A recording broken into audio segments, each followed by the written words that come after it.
Hey everybody, it's Jason Blaha here, and today I want to chat with you guys a little bit about understanding what we are doing with assistance or accessory work. And that is a very simple fact that whatever your weakest link is in any movement, if you hypertrophy the muscle involved, any exercise that hypertrophies the muscle involved, that is your weakest link, will make your max go up. And that could be a primary mover, or it could even be in the case of, in some cases, on some really big movements, it could be a stabilizer.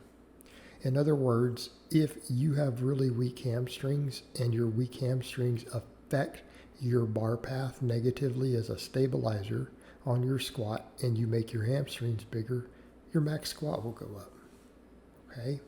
The same thing with bench pressing. If your lats or upper back are impacting your bar path on your bench press and you hypertrophy them, what will happen? Your bench will go up. Not because you got stronger at the muscles involved in the movement, but rather because you created better bar paths and better leverages by fixing a weak stabilizer. Okay? And that's kind of a deeper point, and I know I kind of opened with that. But realistically speaking, with everything else, if you can figure out what your weak link is in a movement, and that's not always easy to do. Okay, a lot of times people say, could you give us a guide on that? Probably not. Because people will say, well, if my lockout is weak on the bench, what's causing? Is it always triceps? No, it's not always triceps. Is your lockout weak, and which way does the bar move? What does your bar path look like? So what's going on with the compensatory strength there? All right, is the bar staying in a semi-straight line with just a little curve, or is it drifting towards your face right at the lockout? Okay, that's a big difference. If it's drifting towards your face, it's triceps. If it's not, it could actually be your pecs and you're just too weak to lift the weight. So that's kind of the idea. So here's the thing with all of it. We know based upon study after study after study after study after study on serious strength athletes, body composition is the biggest factor. Like a lean body mass is the biggest factor in knowing what your maxes are.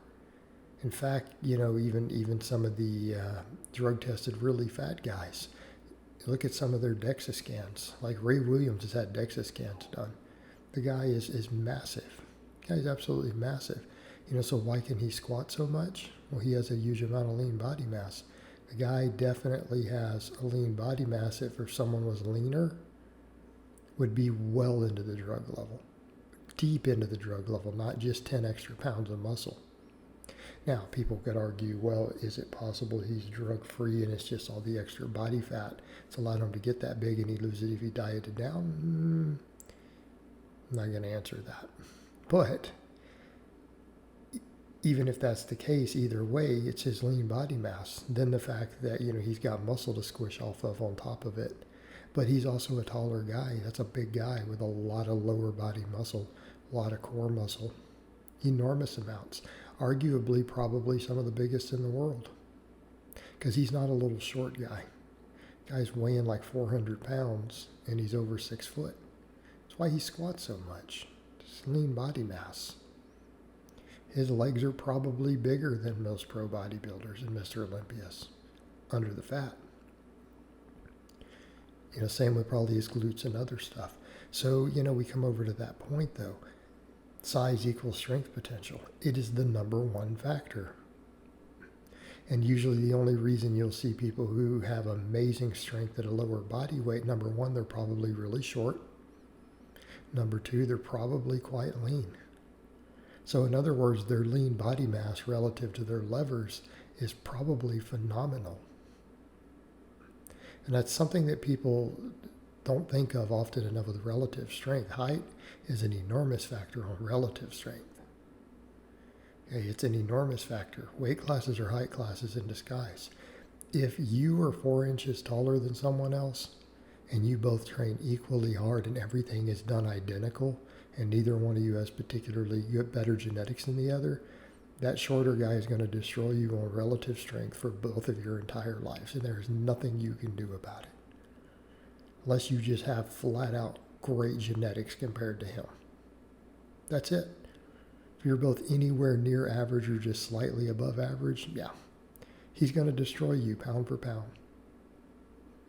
If you follow the same program, same diet, even the same drugs, he's going to just own you there.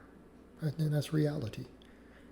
Long term, if you get big enough and you'll have to weigh a lot more than him, you'll probably be stronger on absolute strength. But that's the point.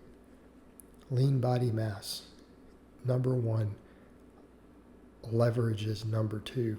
Everything else, number three. All the neuromuscular efficiency, neural drive, all that stuff. All that stuff combined together accounts for about 10%. Okay? 5 to 10% of your strength. So lean body mass is the only one of those you can control. You can't change your levers. You can get more efficient form, which oftentimes requires gaining muscle, right? So that you can have the big enough stabilizers to change the form. Okay? Still a factor. You can't change your height or your arm or leg length or torso length. Can't change those. You can change the muscle mass. We come over to that point. Whatever muscle is limiting you the most, if you put size on it, you're going to get stronger. So people will oftentimes come, well, I'm doing this assistance work or that to improve it. No, all that's really doing is probably putting muscle on you. Right? Because the technical end doesn't matter as much as you think it does with assistance. And a lot of assistance exercises actually are worse for your technique and bar speeds and everything. They actually train you to do bad stuff. I've seen tons of it, yet they're still successful. Why? Because they probably have a lower stimulus to fatigue than the main lift. You can do a little more volume and recover from it easier. And they hypertrophy the primary movers of the weak link. Okay? That's it. That's all they're doing. That movement pattern carryover is not real. In fact, movement pattern carryover doesn't exist with your rep work. It doesn't exist on your maxes. The muscle fibers aren't even used at the same percentages. Okay, a max squat or bench versus a lighter one, study after study shows that the ratios of muscles are not the same. Your ratios of pecs, delts, and triceps, even on an EMG, as you add weight on a bench, they change. Same thing with a squat. Quad activation doesn't even go up as we approach a max. Activation in other muscles does, but your quads doesn't. So the ratios shift as we get heavier. It's not the same exercise. It is not the same exercise. Now, the question is it putting size on you? Yes. Is it always addressing the weak link? Not necessarily. So if your quads are the weak link, it might be something else you need to do besides squatting. Just putting it out there. But ultimately, that's what it comes down to. If you are doing exercises that hypertrophy the weakest link at this time in an exercise, your maxes will improve. Period. All right, guys, well, that's really all I have to say on that today. I hope it's been informative, and I'll talk to you guys next time.